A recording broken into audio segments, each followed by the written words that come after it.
नमस्कार, जय हिंद।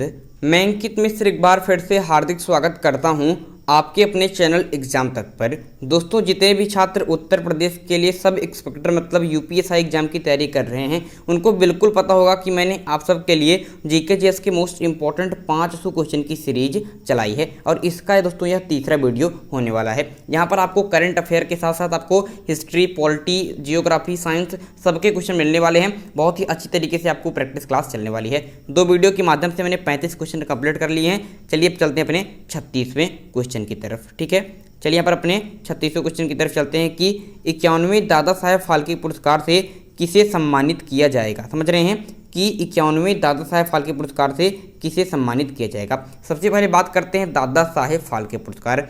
दोस्तों, अगर कोई भी व्यक्ति भारतीय सिनेमा जगत में सिनेमा जगत में काम करता है, अच्छा काम करता है, तो अगर उसे पुरस्कार दिया जाएगा तो भारत की तरफ से सिनेमा जगत में जो सबसे बड़ा पुरस्कार है वो है दादा साहेब फाल्के पुरस्कार। अभी तक ये 50 लोगों को मिला था, अब 51वां दादा साहेब फाल्के पुरस्कार मिलने वाला है। और किसे सम्मानित किया जाएगा ये क्वेश्चन पूछ रहा है, तो सही उत्तर हो जाएगा रजनीकांत को, जिनका मूल नाम है शिवाजी गायकवाड़। ये आपके साउथ के हीरो हैं, आप इनको पता होगा। रजनीकांत का नाम आप लोगों ने बिल्कुल सुना होगा। तो उनको अब 51वां दादा साहेब फाल्के पुरस्कार दिया जाएगा। कुछ अतिरिक्त बातें जो आपके लिए इंपॉर्टेंट है आपको बता देता हूँ। पहली बात की 50वां दादा साहेब फाल्के पुरस्कार किसे मिला था, तो आपको पता होना चाहिए कि जो अमिताभ बच्चन साहब इनको मिला था 50वां दादा साहेब फाल्के पुरस्कार। और अगर पूछ ले कि प्रथम दादा साहेब फाल्के पुरस्कार किसे मिला था, तो इनका नाम आप स्टार करके नोट करिएगा क्योंकि पूछ लेता है। तो देखिएगा, देविका रानी रोरिक। किन्हें? देविका रानी रोरिक को आपके प्रथम दादा साहेब फाल्के पुरस्कार मिला था। एक क्वेश्चन आपके लिए, सभी लोगों को कमेंट में उसका उत्तर बताना है कि दादा साहेब फाल्के पुरस्कार के अंतर्गत कितने रुपए की राशि पुरस्कार स्वरूप दी जाती है। इसका आंसर आप लोग कमेंट बॉक्स में देंगे। देखते हैं कि कितना बहादुर स्टूडेंट हैं जो परीक्षा की तैयारी कर रहे हैं और जिनको इसका आंसर मालूम है कि दादा साहेब फाल्के पुरस्कार के अंतर्गत कितने रुपए की राशि दी जाती है। चलिए देर न करते हुए अपने नेक्स्ट क्वेश्चन की तरफ चलते हैं, अपने 37वें क्वेश्चन की तरफ कि 1925 ईस्वी के कानपुर अधिवेशन की अध्यक्षता किसने की थी। बहुत इंपॉर्टेंट बात है। जैसा कि आप लोग जानते हैं कि इंडियन नेशनल कांग्रेस, जिसे आईएनसी कहते हैं, इसकी स्थापना हुई थी 1885 ईस्वी में आपके ए.ओ. ह्यूम के द्वारा। ठीक है, इसके बाद इसके कई सारे अधिवेशन हुए। उसमें से यहाँ पर पूछ क्या रहा है दोस्तों, उसमें से आपसे यहाँ पर पूछ रहा है कि जो 1925 ईस्वी का कानपुर में जो अधिवेशन हुआ था उसकी अध्यक्षता किसने की थी, तो आपकी किसने की थी? सरोजनी नायडू ने। बहुत इंपॉर्टेंट बात है दोस्तों, सरोजनी नायडू प्रथम भारतीय महिला हैं जिन्होंने कांग्रेस की अध्यक्षता की। ये क्वेश्चन पूछ लेगा कि कांग्रेस की अध्यक्षता करने वाली प्रथम भारतीय महिला, ये भारतीय महिला बहुत इंपॉर्टेंट बात है क्योंकि प्रथम महिला ये नहीं है आपकी कांग्रेस की अध्यक्षता करने वाली। अगर प्रथम महिला की बात करते हैं तो एनी बेसेंट साहब थी, ठीक है, लेकिन वो आयरलैंड से थी। अगर प्रथम भारतीय महिला की बात करें तो कौन है? सरोजनी नायडू साहब हैं। और ये क्या है? साहिबा हैं। और 1925 ईस्वी के कानपुर अधिवेशन में उन्होंने अध्यक्षता की थी, इसीलिए ये क्वेश्चन पूछ सकता है। इसको नोट करके चलिएगा। चलिए आगे बढ़ते हैं नेक्स्ट क्वेश्चन की तरफ। तो यहाँ पर क्या क्वेश्चन है कि हाल ही में देखेंगे, बहुत अच्छा क्वेश्चन आपके बीच में आ गया है कि हाल ही में भारत और अमेरिका के विशेष बलों के बीच संपन्न हुए वज्र प्रहार सैन्य अभ्यास का आयोजन कहाँ किया गया। तो पता होना चाहिए कि जो वज्र प्रहार सैन्य अभ्यास है भारत और अमेरिका के बीच में होता है। ये भी क्वेश्चन पूछ सकता है, भारत किसके बीच में होता है, तो भारत और अमेरिका के बीच में वज्र प्रहार सैन्य अभ्यास होता है। और ये जो दोस्तों इसका 11वां संस्करण भी हुआ था दोस्तों इसी 2021 में। कौन सा संस्करण? आपके 11वां संस्करण। ठीक है, तो इसका आयोजन कहाँ पर हुआ, तो इसका आयोजन हुआ हिमाचल प्रदेश के चंबा जिले में। किस जिले में? हिमाचल प्रदेश के चंबा जिले में। ये आपके हिमाचल प्रदेश याद रखिएगा, क्वेश्चन यहाँ से जरूर उठेगा। हिमाचल प्रदेश की बात करें दोस्तों तो हिमाचल प्रदेश की राजधानी क्या है? बिल्कुल इसकी राजधानी आपके शिमला है। और अगर इसके सीएम पूछेगा, ये आप सभी जानते हैं, तो इसके प्रेजेंट टाइम के सीएम कौन है, मुख्यमंत्री कौन है, तो आपके कौन है आपके जयराम ठाकुर। क्योंकि अभी एनटीपीसी के एग्जाम में ये डायरेक्ट क्वेश्चन पूछ लिया था कि हिमाचल प्रदेश के प्रेजेंट टाइम के सीएम कौन है, तो जयराम ठाकुर हैं। दोस्तों इनको जानते होंगे, जो अनुराग ठाकुर जानते हैं उनके ही पिता जयराम ठाकुर हैं, जो हिमाचल प्रदेश के प्रेजेंट टाइम के सीमा है आपके क्या है, सीएम है। यहाँ पर एक दर्रा है जो क्वेश्चन पूछ लेता है, रोहतांग दर्रा किस राज्य में है, रोहतांग दर्रा। तो रोहतांग दर्रा है आपके हिमाचल प्रदेश में। ये क्यों पूछता है दोस्तों? ये इसलिए पूछता है कि जो सतलज नदी है ये भारत में रोहतांग दर्रे के साथ ही प्रवेश करती है, इसलिए क्वेश्चन बनता है, आप लोगों को पता होना बहुत जरूरी है। ऐसे ऐसे एक एक क्वेश्चन के साथ में अतिरिक्त चीज़ें बताता चलूँगा। अगर इसको नोट करते हुए चलेंगे तो मेरा पूरा दावा है कि 500 क्वेश्चन के माध्यम से पूरे 2000 क्वेश्चन मैं आपको कंप्लीट करा दूंगा बहुत अच्छी तरीके से। चलिए आगे बढ़ते हैं दोस्तों। आगे बढ़ने से पहले हमारा ऑफिशियल नंबर जान लीजिए 9580482638। इस पर दोस्तों आप हमको हाई लिख कर भेज दीजिएगा। मैं आपको अपने एक स्पेशल व्हाट्सएप ग्रुप में जोड़ दूंगा जहां पर आपको दैनिक के आपके स्टैटिक जीके करंट अफेयर आपको शेयर किए जाते रहते हैं, और आपकी भी जो समस्याएं होती हैं आप हमें फ़ोटो खींचकर या फिर चीज़ों को लिख कर पूछते हैं, मैं भी या फिर जो भी स्टूडेंट वहाँ पर हैं वो सभी मिलकर आपको जवाब देते हैं, आपकी सारी समस्याएँ दूर होती हैं। इसलिए इससे आपको जुड़ना है तो इस नंबर पर हमको आप मैसेज कर दीजिएगा, लेकिन व्हाट्सएप ही कीजिएगा। चलिए अगले क्वेश्चन की तरफ चलते हैं। अगला क्वेश्चन यहाँ पर आपका होने वाला है कि भारतीय रिजर्व बैंक के वर्तमान में गवर्नर कौन है? जो आपके आरबीआई है, रिजर्व बैंक ऑफ इंडिया, इसके वर्तमान में गवर्नर कौन है? तो शक्तिकांत दास हैं। कौन है? शक्तिकांत दास हैं, और ये 25वें गवर्नर हैं।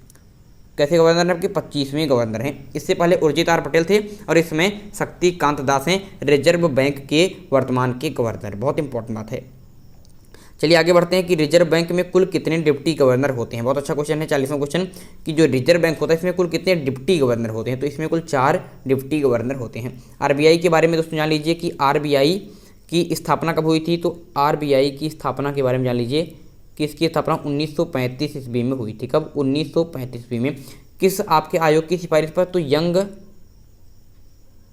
हिल्टन आयोग की सिफारिश पर, यंग हिल्टन आयोग की सिफारिश पर इसकी स्थापना हुई थी। और इसका आपके राष्ट्रीयकरण कब हुआ था?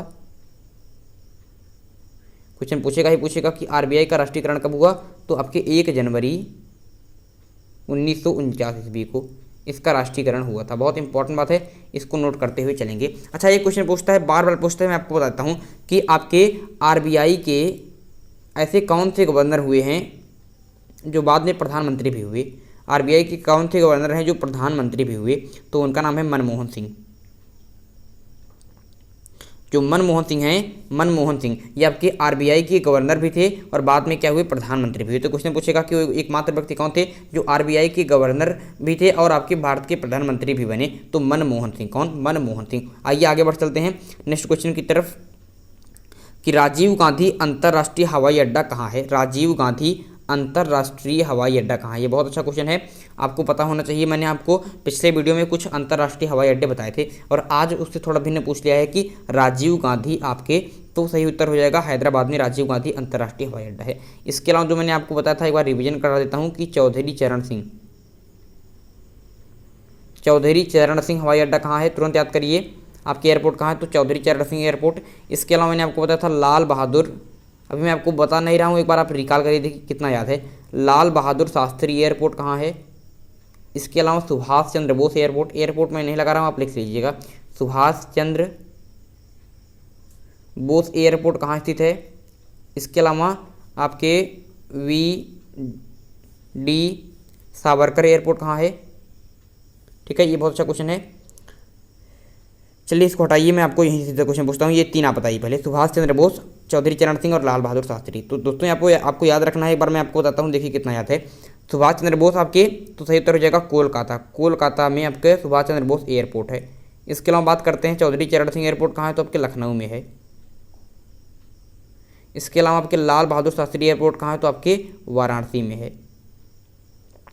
ठीक है, और इसमें जोड़ लीजिए कि राजीव गांधी एयरपोर्ट कहाँ स्थित है? तो हैदराबाद में है। एक मैं आपको तो बी.डी. सावरकर बता रहा था, तो बी.डी. सावरकर एयरपोर्ट कहाँ है? तो अंडमान निकोबार में है, उसको भी नोट कर लीजिएगा। चलिए अब लेट ना करते हुए अपने नेक्स्ट क्वेश्चन की तरफ चलते हैं। ऐसी ऐसी चीज़ें मैं आपको स्टैटिक जीके में कंप्लीट कराऊंगा कि आप ही कहेंगे कि वाह सर आपने गजब पढ़ा दिया है। तो ऐसी ऐसी चीज़ें अगर आपको पढ़नी है तो इस सीरीज में इसी प्रकार से बने रखना है। अगर आपने इसके पहले और दूसरी वीडियो को नहीं देखा है तो डिस्क्रिप्शन बॉक्स में आपको पूरी प्लेलिस्ट की लिंक मिल जाएगी, जाकर आप पहले दूसरी वीडियो को देख सकते हैं।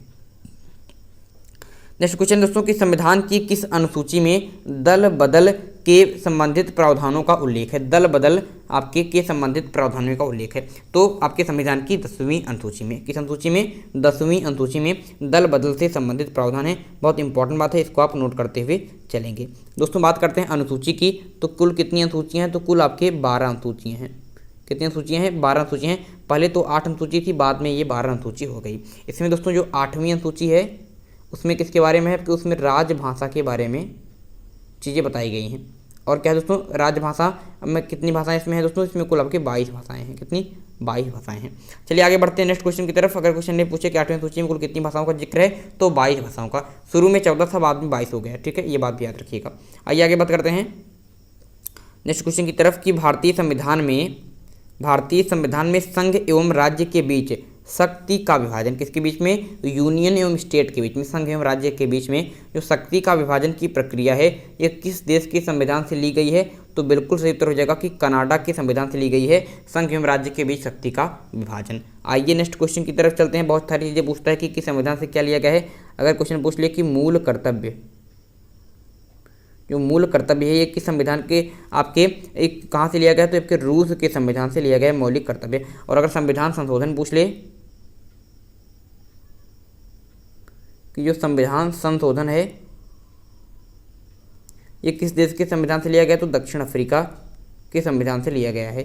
ये दोनों बात क्या रखिएगा, मूल रूप से याद रखिएगा, परीक्षा में बार बार आपसे पूछ लेते हैं। आइए नेक्स्ट क्वेश्चन की तरफ चलते हैं। नेक्स्ट क्वेश्चन आपका मूल कर्तव्य से ही संबंधित है कि किस संविधान संशोधन के द्वारा मौलिक कर्तव्य को संविधान में जोड़ा गया। तो मौलिक कर्तव्य जानते हैं आप लोग कि रूस के संविधान से मौलिक कर्तव्य को लाया गया है। कुल 11 मौलिक कर्तव्य हैं। और किस संशोधन के द्वारा संविधान में जोड़ा गया, तो 42वें संशोधन 1976 ईस्वी में 42वें संविधान संशोधन के द्वारा मौलिक कर्तव्य को संविधान में जोड़ा गया। और किस समिति की सिफारिश पर, तो सरदार स्वर्ण सिंह समिति, तो सरदार स्वर्ण सिंह समिति की सिफारिश पर मौलिक कर्तव्य को जोड़ा गया था। ठीक है, याद रखिएगा, क्वेश्चन पूछ सकता है। हाँ, दो बात और कि भाग किस में है, तो भाग 4 के क में है। और किस आर्टिकल में है, तो आर्टिकल 1 के 51 के क में है। ये दोनों बात याद रखिएगा। चलिए आगे बढ़ते हैं नेक्स्ट क्वेश्चन की तरफ कि महाराष्ट्र में राज्यसभा की सीटें कितनी हैं। महाराष्ट्र में राज्यसभा की सीटें आपसे पूछ रही हैं। ठीक है, राज्यसभा की, इसे आपके अपर हाउस कहते हैं, तो आपके 19 सीटें हैं। अगर यूपी में पूछे कितने हैं, तो यूपी में कुल 31 सीटें हैं, जो सबसे ज़्यादा हैं। राज्यसभा की बात करते हैं तो राज्यसभा के आपके सभापति कौन होते हैं, तो राज्यसभा के सभापति आप सभी को पता होना चाहिए कि आपके उपराष्ट्रपति होते हैं, वाइस प्रेसिडेंट। ठीक है, वाइस प्रेसिडेंट क्या होते हैं आपके आपके राज्यसभा के आपके सभापति होते हैं उपराष्ट्रपति। और प्रथम उपराष्ट्रपति कौन थे, आपके डॉक्टर सर्वपल्ली राधाकृष्णन थे। ठीक है, चलिए नेक्स्ट क्वेश्चन की तरफ चलते हैं। अशोक के किस शिलालेख में थोड़ा सा मिस प्रिंटिंग है, नोट कर लीजिए कि अशोक के किस शिलालेख में धम्म की व्याख्या की गई है। तो आपके अशोक के ग्रामीण शिलालेख में धम्म की व्याख्या की गई है। अशोक की बात करते हैं तो यह 269 BC से लेकर 232 BC तक आपके मगध की गद्दी पर आसीन रहा। कहा जाता है कि यह मौर्य साम्राज्य का ही नहीं अपितु पूरे प्राचीन भारतीय इतिहास का एक महान सम्राट था। इसने ही 261 BC में कलिंग का युद्ध लड़ा। कब, 261 BC में कलिंग का युद्ध लड़ा, जिसमें उसमें वहाँ का शासक नंदराज था। और कलिंग युद्ध के बाद इसने शैव धर्म को त्याग करके बौद्ध धर्म को अपना लिया। ठीक है, बौद्ध धर्म को अपना लिया। आइए नेक्स्ट क्वेश्चन की तरफ चलते हैं। नेक्स्ट क्वेश्चन बड़ा इंपॉर्टेंट आपके लिए बन जाएगा कि पाबना जो विद्रोह है, पाबना विद्रोह आप जानते हैं पाबना विद्रोह कहाँ पर है, तो पाबना एक स्थान है आपके बंगाल में, वहीं पर हुआ था पाबना विद्रोह। तो पाबना विद्रोह का नेतृत्व किसने किया, तो सही उत्तर हो जाएगा कि ईशान चंद्र राय एवं शंभूपाल ने पाबना विद्रोह का नेतृत्व किया। और यह आपके जो था 1973 से लेकर 1976 ईस्वी के बीच में पाबना विद्रोह हुआ था ईशान चंद्र राय एवं शंभूपाल के नेतृत्व में। आइए नेक्स्ट क्वेश्चन की तरफ चलते हैं कि किस गोलमेज सम्मेलन में गांधी जी ने भाग लिया था। ठीक है, तो आपके द्वितीय गोलमेज सम्मेलन में गांधी जी ने भाग लिया था। बहुत इंपॉर्टेंट बात है, आप नोट करते हुए चलेंगे। अगर क्वेश्चन पूछ ले कि जो आपके तीनों गोलमेज सम्मेलन में भाग लेने वाला आपके भारतीय कौन था, तो आपके डॉक्टर भीमराव अंबेडकर तीनों गोलमेज सम्मेलन में उन्होंने भाग लिया था। ठीक है, मैकडोनाल्डो के नेतृत्व में क्या हुआ था, गोलमेज सम्मेलन हुआ था, आप लोगों को पता होना चाहिए। नेक्स्ट क्वेश्चन आपका बन रहा है 49वां क्वेश्चन की इंडोनेशिया का राष्ट्रीय खेल क्या है? तो इंडोनेशिया का राष्ट्रीय खेल है आपके बैडमिंटन। क्या है? बैडमिंटन है इंडोनेशिया का राष्ट्रीय खेल। ठीक है। और अगर क्वेश्चन पूछ ले हमारा पड़ोसी है आपके बांग्लादेश, तो बांग्लादेश का राष्ट्रीय खेल क्या है? तो बांग्लादेश का राष्ट्रीय खेल आपकी कबड्डी है। ठीक है। फ्रांस का राष्ट्रीय खेल क्या है? तो फ्रांस का राष्ट्रीय खेल आपका फुटबॉल है। यूएसए का राष्ट्रीय खेल क्या है? आप लोग जानते होंगे, बेसबॉल है। ठीक है। ये सब चीज़ें आपको क्या होनी चाहिए? पता होनी चाहिए। और इंडोनेशिया की बात करते हैं, इसकी राजधानी क्या है? इंडोनेशिया की राजधानी क्या है? बिल्कुल सही, जकार्ता। तो जकार्ता आपके इंडोनेशिया की राजधानी है। इसका राष्ट्रीय खेल बैडमिंटन है। बांग्लादेश का कबड्डी, फ्रांस का फुटबॉल, आपके यूएसए का बेसबॉल। हमारे यहाँ का कबड्डी है, आप लोगों को पता होना चाहिए। चलिए अब अपने अंतिम क्वेश्चन की तरफ चलते हैं कि केंद्रीय वनस्पति अनुसंधान संस्थान कहाँ स्थित है? केंद्रीय वनस्पति अनुसंधान संस्थान, बहुत इंपॉर्टेंट बात है कि केंद्रीय कैसी वनस्पति अनुसंधान संस्थान कहाँ स्थित है? तो आपके लखनऊ में स्थित है। ठीक है, लखनऊ में स्थित है। लखनऊ की बात करते हैं, यहाँ पर चौधरी चरण सिंह एयरपोर्ट स्थित है। यह आपके लखनऊ जो है गोमती नदी के किनारे स्थित है। ठीक है, लखनऊ। और लखनऊ क्या है आपकी हमारे उत्तर प्रदेश की राजधानी है। इस बात को भी क्या करेंगे? नोट करते हुए चलेंगे, ये आपसे परीक्षा में पूछ सकता है। चलिए दोस्तों, इस प्रकार से बहुत ही अच्छी तरीके से सिंपल के माध्यम से मैंने पूरे 50 क्वेश्चन अपनी सीरीज की कंप्लीट कर लिए हैं। पहले वीडियो में 15 क्वेश्चन, दूसरे वीडियो में 20 क्वेश्चन, तीसरे वीडियो में 15 क्वेश्चन। अब जितनी भी सीरीज आएगी उसमें आपको 15-15 क्वेश्चन कराए जाएंगे। और इस प्रकार से 33 वीडियो के माध्यम से, पूरे 33 वीडियो के माध्यम से हमारे क्या हो जाएंगे? कंप्लीट हो जाएंगे पूरे 500 क्वेश्चन। 3 हमारा हो गया, अब 30 वीडियो भी आपका और आने वाला है। तो इस प्रकार से चैनल पर बने रहिए। ठीक है दोस्तों। और एक क्वेश्चन मैंने आपसे पूछा था ऊपर, इसका जवाब आप लोगों को कमेंट बॉक्स में देना है। वो क्वेश्चन कौन था? वो क्वेश्चन क्या था कि आपके दादा साहेब फाल्के पुरस्कार के अंतर्गत कितने रुपए की राशि दी जाती है? दादा साहेब फाल्के पुरस्कार के अंतर्गत कितने रुपए की राशि पुरस्कार स्वरूप दी जाती है? इसका आंसर आप लोग कहाँ देंगे? कमेंट बॉक्स में देंगे। और जो भी आपकी डाउट्स हों या फिर कोई भी बात हो, आप अगर एक क्लास अच्छी लगी हो, जो भी चीज़ें आप कहना चाहते हैं, कमेंट बॉक्स आपके लिए कमेंट कर दीजिएगा। वीडियो को लाइक कीजिएगा, शेयर कीजिएगा और इसी प्रकार से अपना प्यार बनाए रखिएगा। चलिए दोस्तों, आज का वीडियो यहीं पर समाप्त करते हैं। अगले वीडियो में एक इंपॉर्टेंट टॉपिक के साथ फिर होगी मुलाकात। तब तक के लिए मुझे दीजिए इजाज़त। मैं हूं कितने सर और आप देख रहे हैं एग्जाम तक। बहुत बहुत धन्यवाद।